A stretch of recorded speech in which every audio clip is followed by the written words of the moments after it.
Even if you are so similar to your partner now, 5 years from now, you're going to be completely different. What you should be looking for is someone who's willing to share that journey with you, someone who's willing to commit to growth in a journey. Hey, you're tuned into the Mike and Maddie Show, where we have casual conversations, breaking down science, and exploring our creator journey so we can improve our lives. In today's episode, we're once again joined by Dr. Jon Go, an ophthalmologist working in Southern California. And today's episode is all about love and relationships. This was a super fun conversation to have, especially as someone in my late 20s when I'm thinking more about relationships. We talk about the current state of modern dating and then some qualities to think about when choosing a partner for the future. So calm your mood, clear your mind, and enjoy the show. Dr. Jon Go is back. Once again, The Renaissance man. The man who knows everything. Yeah, we just talk about everything with you, man. Diet, exercise. very little. In today's episode, we're talking about, well, to give a little bit of background, tomorrow is a very special day. It's Mike's birthday. Oh.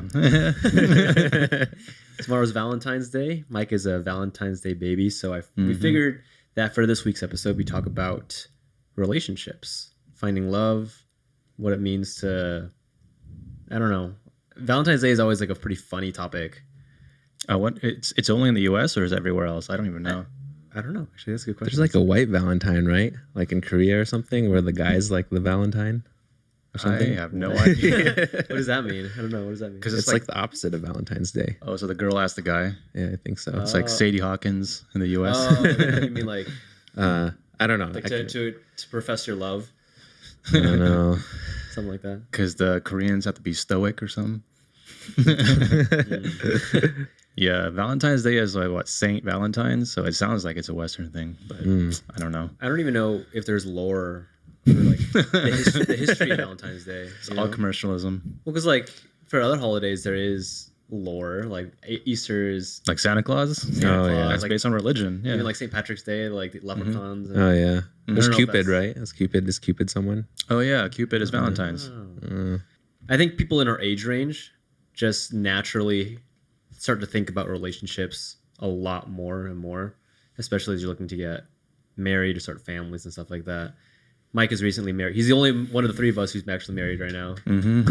So maybe he has some, am I supposed maybe to he show has this? some wisdom to impart that we don't know about. Or Oh man, How when you to- get married, you just find out that there's so much you don't know. It's one of those things. You know that learning triangle where you're like, the more you find out, the more you learn that you don't know as much as you thought. Like Dunning-Kruger. You know what I'm talking about? I don't think Dunning-Kruger is a triangle. Well, But- whatever it is, it's like Yeah, I'm learning that I know less than I thought. you're realizing that you're at the tip of the iceberg. Exactly. Yeah, that's a good way to put it. It's just like a gateway. You just open the door and now there's more to discover. What do you guys think of the current dating climate in the United States? Well, it's definitely very different from what it was before. Because we're kind of all in different stages of the dating process, I would say right now, or in terms of like a partner, like love, Right. right? Or do you mean like because you guys are both dating? Like, what do you mean? Well, I don't know. I've been like in a committed relationship for about a year now. For about a year, Right. Oh, has it been a year already? almost a year. Whoa. Yeah, it's been Really? Yeah, Dang, That's okay. crazy. been almost a year. It'll be a year in like a couple months, but I've known her for longer than that. Actually, yeah. I remember when you first told me about her. We were sitting here. Our desks right here. And we were shooting and I this think, way. and I think what I told you was like, yeah, I don't know about this girl, dude. Oh, you had positive vibes. So I there. had positive vibes, but I was like pretty hesitant about committing and just like You were hesitant in general. hesitant in general about a lot of things about residency. Yeah, it was mostly residency that just trickled in everything else. But no, yeah, I think like we're all at different stages, I guess. You being the furthest along in terms of committing, because you were Just the oldest. Married. Are you the oldest? I don't know. Yeah. Are you older than John? I don't know. I'm 89. You 89? Yeah, you guys I'm are 89, the yeah. same age. But I'm February. You are the oldest, yeah. Yeah. So I don't know. Let me throw that question to you, John. What do you think of like the current Yeah. So, I mean, climate? I think it's so different now compared to last time I was single, which was like 3 or 4 years ago. So, I mean, for context, I guess at this point, I am like 5 or 6 months out of a 3-year relationship. So yeah, I think that with the advent of apps and everything, it's just really changed the dating game. I'm not sure if it's for the good, truthfully. I think I spoke with either both of you or one of you about this, but like, it's just the paradox of choice, just so many options often leads to just decision fatigue. And then less happiness overall. Yeah. You guys have heard of the study with the paintings? Have you guys heard of this study? Basically, there was a bunch of paintings, and they split the group in half, and they told one group, listen, we're going to give you a painting, you choose this painting and you get to keep it for your life. And the other group, they're like, you choose the painting, you get to keep the painting, but in a year from now, you'll have the option of exchanging it for another one. And what they found was like, the next year, the first group who had to keep their paintings, they're all like very content with their paintings. They're like, we love this painting, it's in our house, blah, blah, blah, blah, blah.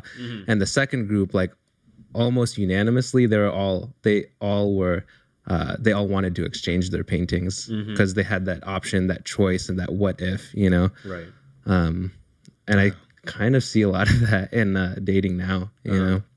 Yeah, it seems like there is something about just going all in and committing that just gives your mind peace. Yeah. Like you don't have to think about, is this the right or wrong decision? You've made the decision. Right. And then you can go from there instead of like ruminating on the decision itself. I think that's a good big part of just your overall happiness with any decision you make. Is just like being final with it and just committing to that decision. Right. That's what our parents talk about a lot.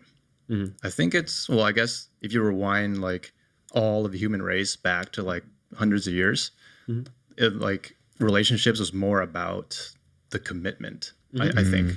Because like you grew up and you died like on the same farm, the same village. You're like, your options, like you said, your options are so low. So you just learn to commit with the person that you meet, and you don't have the luxury of going outside your village, But now you have like you said, dating apps, you have the internet, you have like social media, you have like movies and media that are like telling you how to think about relationships. So all these things, I feel like it's kind of like, it's definitely changed the whole environment, but to the point where like we have so much, it's more focused on individualism, I think. Like we're like trying to tell our own story. We're trying to like figure out who we are while we're dating. Whereas like back then it was more like, we're doing it for the greater good. We're doing it for the family. We're doing it to like have people join alliances. Like his farm is next to her farm, so that's why they're going to get married. It was like more functional, I think. Whereas today it's like very individualistic. Yeah. And again, that comes to the whole idea of choice, like John's talking about. Like back then, you didn't really have a choice of what you wanted to do with your life. You're either going to go to the farm what other option is there? Like you just go work on a farm. Yeah. And now with like technology and education and the internet, and like anyone can do anything, especially like if we're talking about gender norms, like women can do anything now. And so in the typical sense of where like they would think about getting married early, they're just like, no, I can have a career now. I can do anything. I can do all these things. Is instead of like just focusing on having babies and getting married. Right. So there's even a delay in the need to think about relationships until you're a lot later in life. And that causes a lot of problems itself, because the more you invest time into something, from personal experience, the more you invest time into something that's not a relationship, the more that you want to be selfish with holding on to that thing when you enter a relationship. Like you don't want to give up the things you've worked towards if you don't have to. Right. And what I see is a lot of people are just going all in on themselves, and they don't want to relinquish what they've worked for someone else, especially someone they just met. And there's like a big problem with that line of thinking, right? Yeah, I totally agree with that. And I think back to what you said before, where it's like, if you are able to carve out your own path and choose your own life for yourself, it comes with the fear of the fear of making the wrong decision, and it comes with the fear of like trying to maximize on like all the possibilities. Whereas back then, if your parents told you to marry someone, then you do it, and you just listen, and it's less pressure on you to try to make the right decision. So I guess there's like a balance. There's a trade-off right there. I think a lot of people, myself included, I had a really hard time like figuring out what I wanted for myself. Yeah. And that alone gets in the way of letting someone else into your life. Like what you said. Like when you've spent so much time building something, then when it's time to let someone else in, it's like you're afraid of losing yourself to someone else. Because It's scary. Yeah. It's a scary thing to think about. Yeah. And maybe that's like a Western problem. Yeah. Yeah, there's still a lot of matchmaking, and we see it on Netflix. There's still matchmaking and like arranged marriages Farmer wants a and wife. shows, stuff like that. Did you see that commercial at Super Bowl? No. Yes, I did. I did. Farmer wants a wife. I didn't see A that. reality show. Oh, sorry. There's this book I read. It's called like getting the love you want or something like that. And the whole, basically in summary, it was saying that whoever your partner is now, 5 years from now, no matter, even if you are so similar to your partner now, 5 years from now, you're going to be completely different just because of experience and environment and your separate lives. So really what you should be looking for is someone who is willing to share that journey with you and to grow out of that process. Someone who's willing to commit to growth in a journey together, rather than checking all these boxes or finding things that are wrong with this relationship, What do you look for in a person? What do you look for in a person, or what should you look for in a person? I don't know the answer to either of those. Right. I feel like one of the things I look for is, does this person make me a better person or make me want to be a better person? Does this person make me want to grow? And does that person also share similar goals as me to that end? Because like I think all three of us at this table really concentrate on working on ourselves, and we sort of want that from our partners as well. Self-improvement. Yeah. Growth mindset. Yeah. Yeah. My answer to that question is, I think it depends on the stage of dating. Maybe I have a different approach to dating in general, but when I'm like first getting to know someone, I don't really ask those questions that much. I'm more looking for, there's a framework actually. Okay. Love frameworks. Please tell. I'd like to know. It's loosely based off of Matthew Hussey, who's like a very prolific dating coach. The way that I've gone through relationships and stuff is that I feel like they always, for me, a progression of things I look for. And it always starts off with, it's a C framework. They're all C's. Okay. There's like 5 C's to that for me go in order when I think about relationships. The first C is chemistry. So if I meet someone and usually the first thing that happens that will make me interested in more is there like sexual or physical chemistry, or like some banter or something that's like it's more like a gut feeling than anything, like an emotional stir, because like you're drawn to people that you don't get to choose who you're attracted to. Right. As crazy as that sounds, you probably have to say for yourself, like sometimes there's just some person you're just like, dude, there's something about them, right? And I have no idea why. And your best friend or someone else would just be like, I don't get it, I don't see it, And sometimes you can't really explain what that is. It's just like an unseen chemistry. But it's science. But it's chemistry is science, right? There's something there. I don't know, pheromones or whatever. I saw a paper about pheromones. Yeah, some people just you just are more attracted. Without even knowing it to someone else. I'm just gonna throw this in there about pheromones, and then you can go on with other C's. But basically, like I read that people who have apparently different genetics usually are attracted because the goal is you want to increase your children's gene pool. So like you want your children to have all these different types of traits so they can survive or thrive or whatever. So the pheromones is more like an opposite attract kind of thing. But I just thought it was interesting. Yeah, that's very interesting. Yeah. But yeah, second C. Interesting. The second C is connection.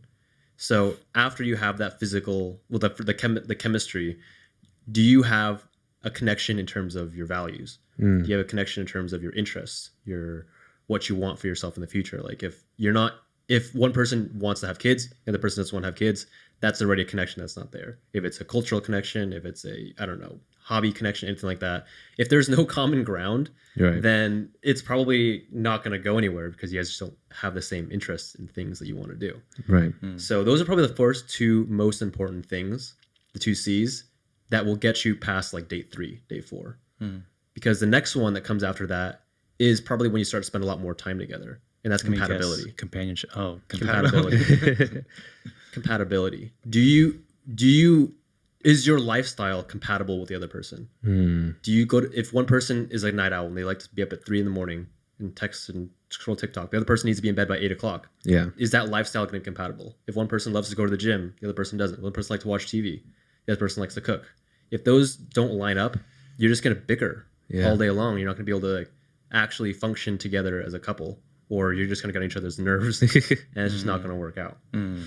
And that's a really difficult stage for a lot of people to get past because it takes a while to uncover those things. Yeah. I feel like in just like my loose thought, like it takes at least 90 days, I would say, to really get to know someone enough to like determine, is this going to be like something that's compatible or not? That's fair. Because people are like really good at hiding who they are for a long time. Right. Yeah. And, you know, emotions are always like much more exciting early on. Yeah. But 3 months in, like that's enough time where you're like, okay, I can kind of get the vibe of what their life is like. Like why 3 months? Why do you say that? It's just a loose number that I put together. Like based on my experiences, 3 months is usually like long enough to where like, if you're seeing each other like once or twice a week, which is, I think, probably a healthy amount. Yeah. That 3 months would be enough time to, like that's, I can't do the math on that. How many times would you see them if you saw them twice a week in 3 months? 12. 4 times 3. 4 times 3, Wait. 12 times? 20, wait, twice a Like week? once a week. Twice a week for 3 Twice months. a week and So 24. 24. Yeah. I feel like that's like, if you see someone 25 times or so. Some Yeah. people know like in a week though. That's what I'm saying. But People like, know in that's 2 just weeks. that's just blind click. chemistry. That's just blind chemistry. Yeah. You don't have so- time to build a connection. You don't have time to understand compatibility. Yeah. I will count just to play devil's advocate here. Let's just say you're dating someone and you're spending a lot of time together.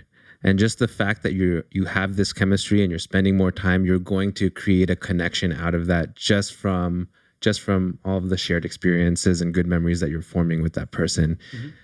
You know, I think it's easy for me to tell myself, these are the things I'm looking for. These are the non-negotiables for me. But it's also easy to just get caught up and spend a lot of time with someone and develop lots of strong connection with that person just from the time and the time spent together and the memories shared and activities shared, you know? Yeah. That's just playing devil's advocate. No, Yeah. I think I agree with that. I think a lot of people, when they're dating, they make a mistake. They think that spending more time with someone equals getting to know them better, faster. You know, like this is something that I used to always tell my friends who they were just like these very romantic people, and they like to spend just getting to know someone like 5 days together in a week, you know, for 2 weeks straight, just like a very passionate, very quick love affair kind of thing. And I always tell them, you can't cram a 6-month relationship into 2 weeks. Right. You can't cram 2 years into 2 months. Right. It doesn't work like that. Like your brain, you need time away from people Yeah. so that you can. It's kind of like we talk about learning all the time on our channel. It's like studying. It's like working out. time to It's like working reflect. out. You need time for your brain to actually process emotions, Right. to You process reflect, how you grow. feel about people. Yeah. And a very, very important part of relationships is the time you spend apart. If you're not with that person, if you're with that person all the time, you never have time to think about them. Right. Or like think about like, okay, is this work? Is this what I want? Right. So spending time apart early on, which is why I think 3 months is healthy to kind of wait before you assess even the next question of compatibility. Right. You give yourself enough time to process that. Mm-hmm. And it also, I know a lot of people complain about they don't like things when things move too fast. Yeah. You know, I think rushing and feeling pressured is never a good part of a relationship. I No one agree. should ever feel pressured.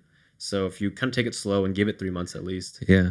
to me, I found it to be a healthy speed for myself. Yeah. I'm sure other people are variable in terms of how they want to move things along, but that's just my personal experience about how things go.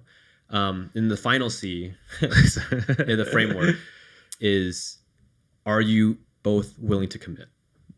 That is the last C. Because if you're if you have chemistry, great. If you're connection, even better. If you're compatible lifestyle, then the last thing you guys have to do is, are you ready to commit to each other? Right. Because if one person is not, they're still healing from their ex or something like that. Right. It doesn't matter. It's a two-way street. Yeah. Like you both have to be on the same page of whether or not you want to commit to this thing at this time. Yeah. And if you're not, then it's not fair to the other person, regardless of how much either of you wants it. Right. You know? So I heard that framework on the School of Greatness podcast many years ago. I don't think I know that podcast, actually. That's Lewis Howes' podcast. Oh, okay. I forget who he was interviewing, but I remember the C's. Yeah. It's just There's so many very C's you memorable. can choose, though. There's so many different words you could have chosen. Well, what I remember from that podcast is that connection is the most important one, and it's also the most rare one. Like, I remember hearing on the podcast, he was saying that, yes, there are so many people on Earth that you can possibly build a relationship with. There's like billions of people, right? But realistically, you're not going to meet a billion people. No. You're going to meet like, however many, well, I guess now with social media and dating apps, you can meet a lot of people. But even in your lifetime, you're not going to meet like hundreds of thousands of people. You're not going to date hundreds of thousands of people. Yeah. But the whole point is, you're probably going to, he was saying that you're probably only going to meet less than 10, less than 5 people that you actually have a connection with your entire life. I agree with that. You're just going to know. Yeah. I would say like once every 5 years or so, you meet someone Yeah. that's different. It's like so rare. It's pretty rare. And the huge distinction that he made was that connection cannot be built. Like it's there or it's not. You have to figure it out, but don't let chemistry cloud that. Yeah. On the other hand, chemistry can be built. That's the main distinction he made that I remember. Chemistry can be built if you work on it somewhat, but connection cannot. And he was saying that like, this, I'm just reporting what I remember from the podcast. I might disagree with chemistry. Yeah, no, totally. Yeah, you should definitely let me know. But he's saying that the only two things that you need, I gotta look this up who it was. The only thing you need is connection and balance or something. The only C that you need is connection, because the other side is balance. It's like when you're trying to form a relationship, you need to be able to complement each other. Like there's always 2 roles in a relationship. And I guess that would be like compatibility. It's not really compatibility. It's like, what are the values of the relationship? And then what duties will you fulfill? And what duties will the other person fulfill? Right. Yeah. That's all you really need. I think that's really thinking long term. Yeah, this is about long-term stuff. Yeah. But yeah. I never got there. I will say, I do want to comment on that. The last thing you said about how one person has responsibilities and the other has other ones. I remember in my most recent long-term relationship, I used to go on and on, not go on and on, but I used to think that I was more tidy and cleaner, and like I kept things like organized more. And that my partner at the time was not, that she was messy or what have you. But I came to realize that she kept track of all of the calendar stuff. I didn't know when anything was happening. So it's just that we take on different responsibilities. And that was when I realized that, I was like, oh, aha, okay. Yeah. But that's cool. That's cool. And no, I definitely agree with that you'll take on different responsibilities. But I think something that gets lost, and I just experienced this myself, is that sometimes you aren't very good at, sometimes in the relationship, you're not very good at expressing what those things are. And then the other person doesn't know. Yeah. And then they feel like they're getting taken advantage of, or they feel like their efforts are being not reciprocated. But in reality, you just haven't clarified what are those roles.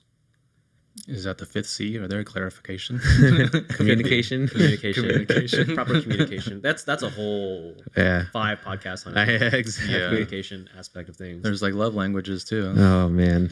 Yeah. I feel like when you get older, some of those things start to matter less.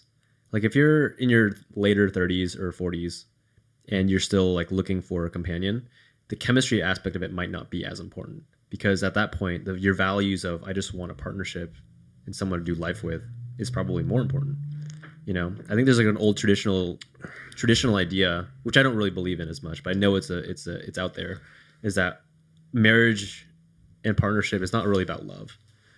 It's not about love at all. It's just about it's just about like it's basically like a partnership. You know, it's just like an agreement that like you guys have agreed to work together so that you can live a better life. It has nothing to do with love. Right. Just to me, as someone who like has like a romantic side in the past, like that makes me sad. I like to think about it that way. Well, back then it was never about love. Exactly. Right, So it was right, always right. Functional and practical. And maybe like we're talking about, maybe that's a result of me growing up in this Disney Hollywood fantasy of the 21st century. And, you know, that like, were we looking for love? But like, it was never about love, and maybe it's not supposed to be about love still.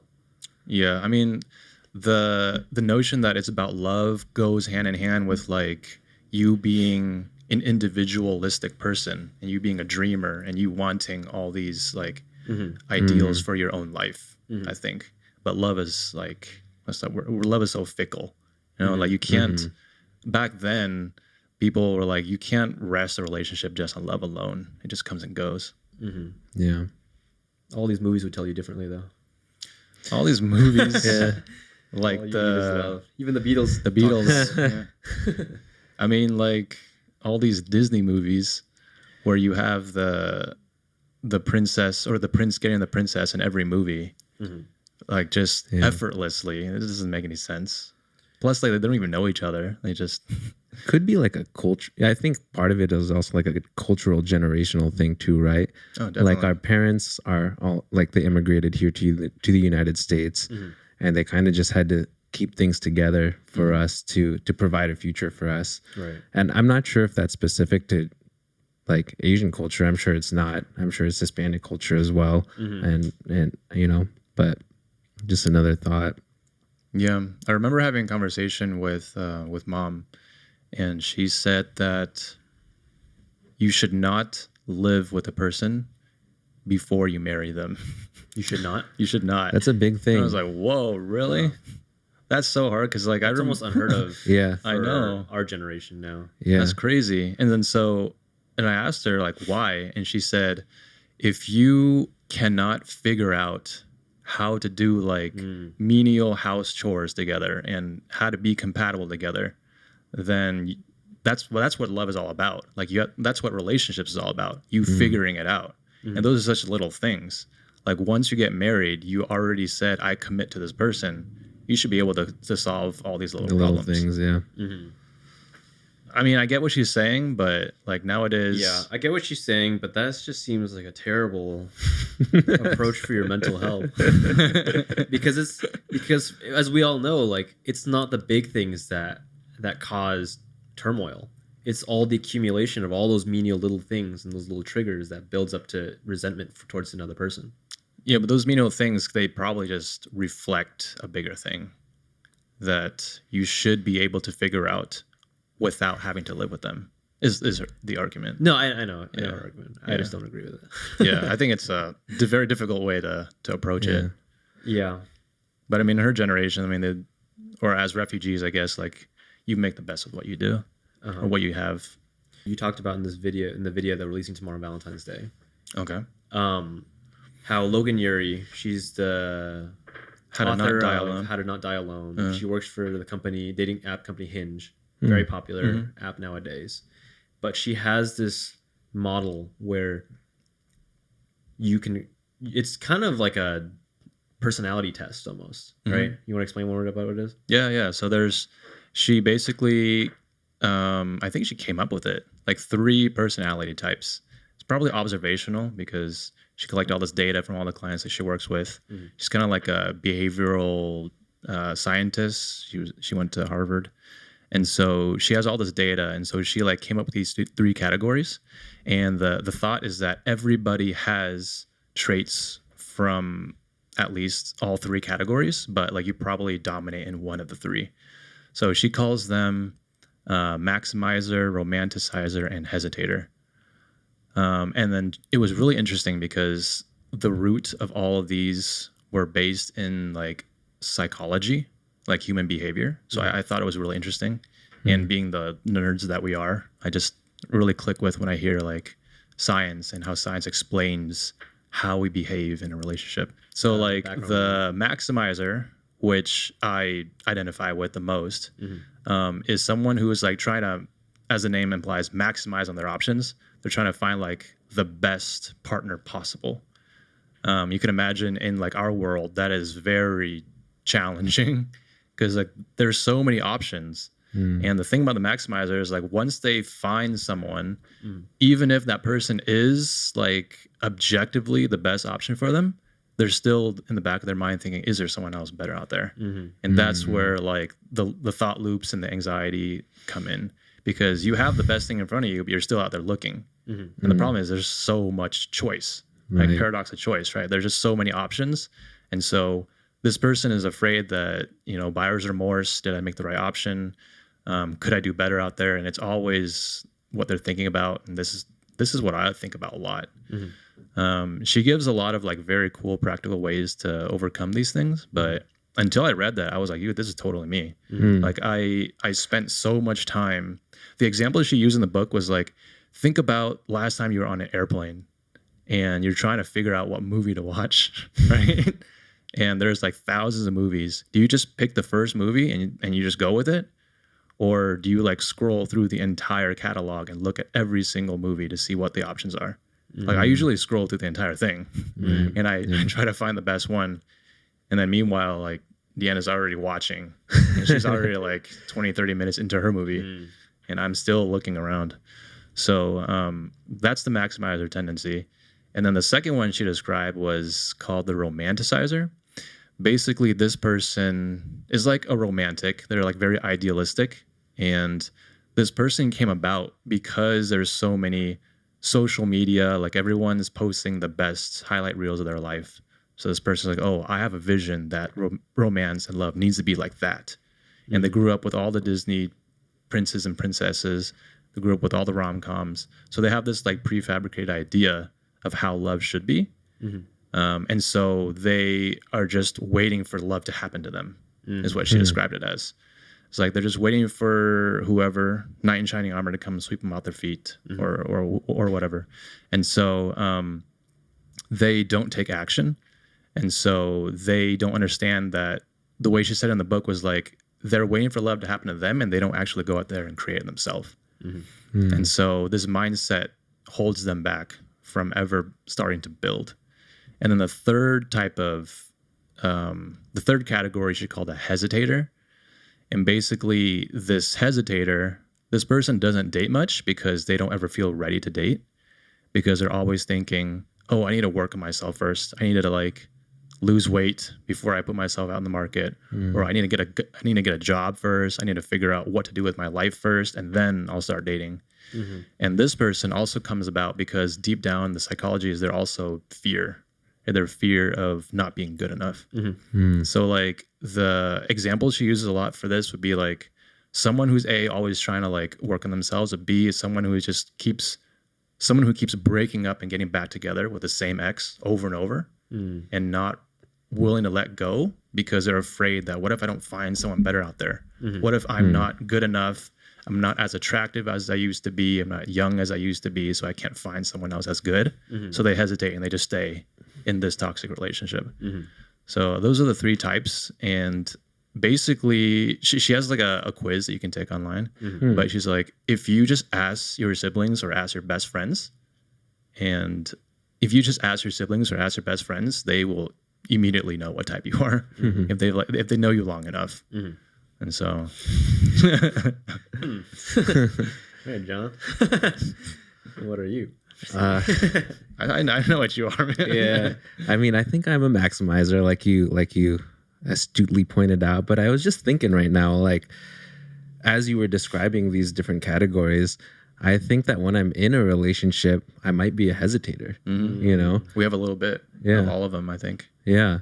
And I think one thing that I've really tried to be cognizant of is reminding myself day to day, like, or thinking to myself and reevaluating, what is it that I really want? You know, what am I looking for? What do I need in a relationship? And do I want what I'm pursuing right now? And I think checking in day to day like that is really important.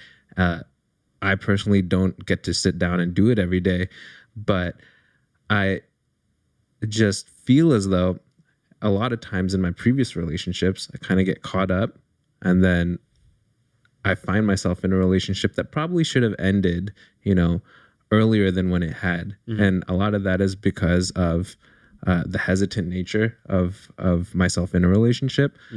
But also part of it is just seeing the best in other people and hoping that that might blossom into something that would fulfill my other wants and needs. But really, I think that being cognizant from the get-go, looking for certain attributes in people, and starting from there is really important. But now I am a maximizer. I really do think I am.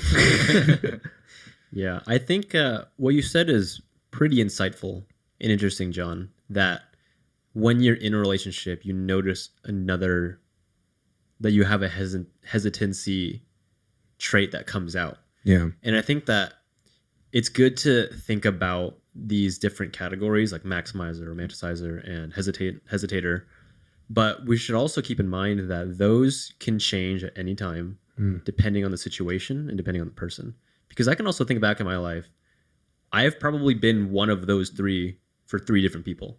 And I've also been all three of those things for the same person. It really just depends on the situation that you're in, how long you've been together, and like what is causing that feeling, you know? And I think like this is kind of where I have a little bit of beef with people categorizing themselves or putting themselves in boxes at all.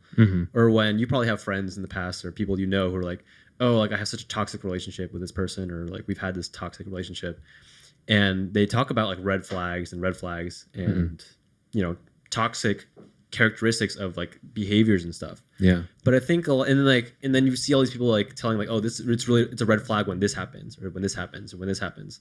And I have such a problem with that statement because it's not a because like they make it like a blanket statement that like this is a red flag for everybody. Yeah. When really it was only a red flag for you and that person in that exact situation. You know, like someone being bad at texting is not a red flag. Right. It was for you and your ex or whatever because they manipulated you in some way. Right. But just because you're bad at texting doesn't mean this person is a red flag. Maybe they just had a really hard day at work and they dropped their phone, you know, in the river or something or whatever. They didn't have their phone that day. Yeah. You know, so it's just like I think a lot of people hyper fixate on these personality characteristics where it's very variable. Yeah. In its day to day, and any tendencies can come up at any time. And don't even limit yourself into thinking that you're one of those three things all the time. Yeah, use it as like a guide to think about things, but it's not like set in stone. Don't restrict yourself. But speaking of red flags, what is a red flag to you then? A red flag is if there is an unequal amount of investment. To me, that's a red flag. Okay. Why? If you talked about this idea about balance earlier, and at the core of, you know, an equal distribution of investment is imbalance in the relationship. And regardless of how great they are, if they're not showing up the way that you are, then there's gonna that imbalance is going to lead to resentment, and it's going to build up tension in some way. Yeah. So equal investment is very important, and it doesn't have to be at all times. It can fluctuate. Yeah. Sometimes you can be giving more if they're going through a hard patch. Sometimes they can be giving more if you're going through a hard patch. But if over the span, the average investment is not equal, then there's a problem, I think. And that's a huge red flag. Yeah. I think that can change over time though, right? What do you mean? Commitment level? Commitment, what do you mean? I don't know. Like you're with someone who like feels like they're not ready to commit right now, but I mean, I don't know, maybe in a couple months something happens and then they start feeling, oh, it is time to commit now.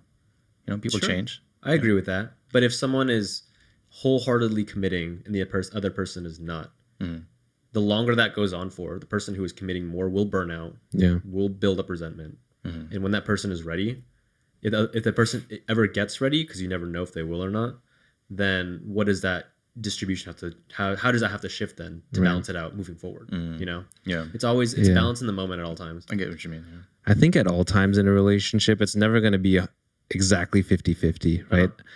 It's always going to be fluctuating. Like one person's going to be pulling more weight than the other. Right. But I think that, like you said, average over time, it has to balance out because it'll just blow up in the end if it doesn't, you know? That reminds me of this this cool analogy that Matthew Hussey, I also heard from him about this balance thing. The analogy he used was that of a flower, I guess.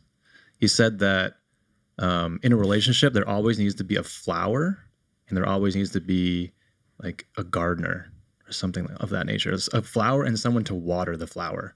So what he was saying is that one person should always like lead in a situation or be in the spotlight or be the one to grow, like get all the attention. And that person being the flower, but in a situation, not the entire relationship. And the other person needs to be the support. They water, they nurture the flower, and they make sure that that flower like thrives in that situation. So like the example he used was like, if you're going to your in-laws' house, for example, then your significant other's parent, your significant other is the flower, and you are there to uplift that person and make them look good in that situation. Right. If you're like, I don't know, a performer and you're going to like your show and you're like on stage, then the other person needs to water you as the flower and like help you boost your confidence, self-esteem, like make you feel like you're loved. Like, you know what I mean, right? There's a support, No, I agree. and there's a spotlight. Good. But then you have to learn that the balance is you have to switch off. You have to know what situation, who is the flower and who is the waterer, because you can't both be flowers in any situation or every situation. So I thought that was like, that like really clicked for me. And I thought that was a big thing for balance. That was a fun conversation, I guess. Yeah. A little different than what we usually talk about. Appreciate Dr. Jon Go stepping in, gracing us with his presence, as always. We will link any or all of the books that we have loosely butchered in the show notes, in the description. As always, you guys can find us on Twitter, Discord, and we'll see you next time. Memories are fresh on my mind.